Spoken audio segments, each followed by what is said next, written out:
Hi guys, welcome back to the BMW Guy YouTube channel, and today we're going to be taking a look at the different specs available on the E87 1 Series. And these sort of specs, they work for all of the BMW 1 Series, the E8X generations. So yeah, let's get straight into it.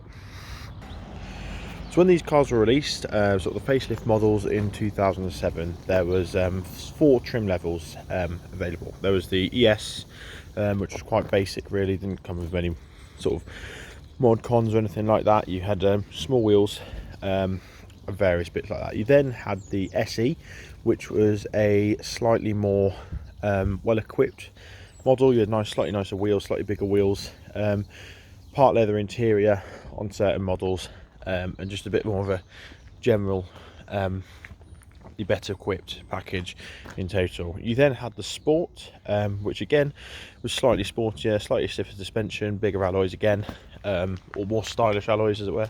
And then you had the M Sports, and this isn't including obviously performance editions etc. Of the different cars. This car here is the M Sport. You can tell that because it's got the larger wheels, although these wheels are optional, they weren't the standard M Sport wheels, and the more aggressive front fascia, where you've got the intercooler sort of bumper there and the brake ducts, and then round the back, as well as obviously all the badges etc on them. Around the back you've got a slightly more aggressive diffuser. So the purpose of the video is sort of just to talk about what spec to get to meet your requirements. Like I said, this is a M Sport, and for those doing sort of long motorway miles, this isn't the car I'd recommend. The low M Sport suspension, as you can see, it sits fairly low. Comes with low profile tyres as well as standard and run flats. It just makes you a really crashy ride, or make your life an absolute misery if you're doing long journeys on bumpy roads. If that's the sort of thing you're going to be doing, I'd probably look at the SE model. They have come with slightly smaller wheels as standard, slightly more compliant suspension, and tyres with thicker sidewalls, which is the main idea really. So if that's the sort of thing you're doing, then I would definitely get the SE. In terms of budget, that'll be dependent on obviously your M Sports are going to command a premium. They were more expensive from the factory and they still command a premium now. ES, it's all relative really. ES, the low spec models, they will be cheaper than the SE models, etc etc. So it's just worth bearing in mind that as well when you're looking at your car, what you can afford. There's certainly no shame in going for an SE or ES, and actually in some cases they can make better cars. Interior wise, this is the upgraded Napa leather M Sport interior, but this is also available, this interior, on the other models. The only interior that isn't available on the other models is the half leather or sort of part Alcantara interior that was offered on the M Sports. So yeah, that's sort of a quick overview. In terms of spec, and now this is purely down to my personal preference, you get different colour leathers on the insides, as well as the different mats. I've got aftermarket mats, made a video on those explaining my reasons for it, but these are available with the early iDrive systems. So you would have a screen about here, and a little rotary dial. And I must admit, I'm not a fan, and that's not just because I don't have it. I actually made a conscious decision to buy a car without it, just because nowadays, in 2019, it's an absolutely crap system. It was sort of BMW's first one. It's a tiny screen, it looks dated, and it just dates the car. Whereas this interior, I think, is quite a timeless looking interior. I've had people who don't have a clue about cars, to be fair, but they've said that they wouldn't have known that this was a 12-year-old car just by the way it's styled, etc. So yeah, that's something to bear in mind. If you want satellite navigation, just do it on your phone. The maps nowadays on the phones are so much better than the maps from the time, that it's not worth the extra hassle really.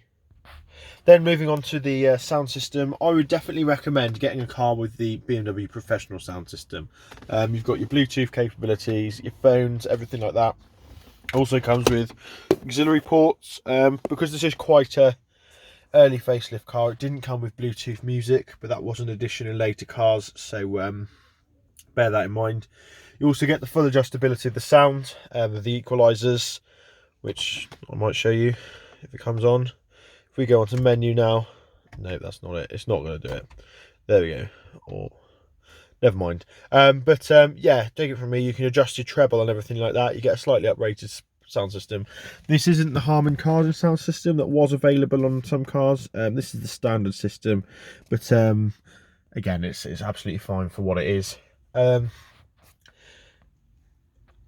BMW M Sport models come with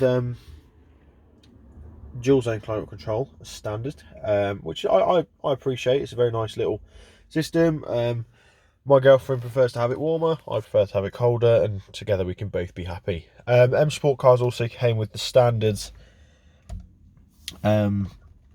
voice and steering wheel controls, so that was a nice little addition as well as obviously the various other trimmings. The dark headlining, that was fairly standard on most cars, but yeah, it's they're all fairly well equipped cars. BMW at the time was sort of under a bit of flack for not offering much as standards. So what they've done is they've done a few special models. Probably I can think of the Performance Edition, which was a late production run sort of in 2011 as they were phasing the E8X generation BMWs out.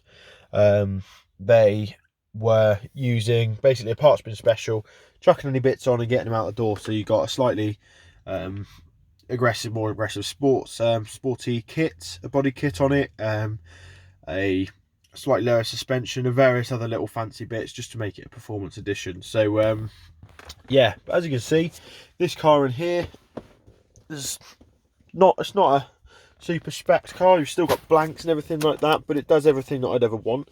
I personally wouldn't go with the sunroof, just because it will they leak. All sunroofs in all cars leak in the end, so bear that in mind. It's just another thing to break on the car. But yeah, thanks for watching, guys. Don't forget to like, comment and subscribe. That's just a quick overview of the specs available, and predominantly the M Sport spec that this car is. Let me know what spec your car is. Let me know if there's any options that you like on your car that I haven't got, vice versa. And yeah, we'll see you in the next video. Thanks for watching. Cheers.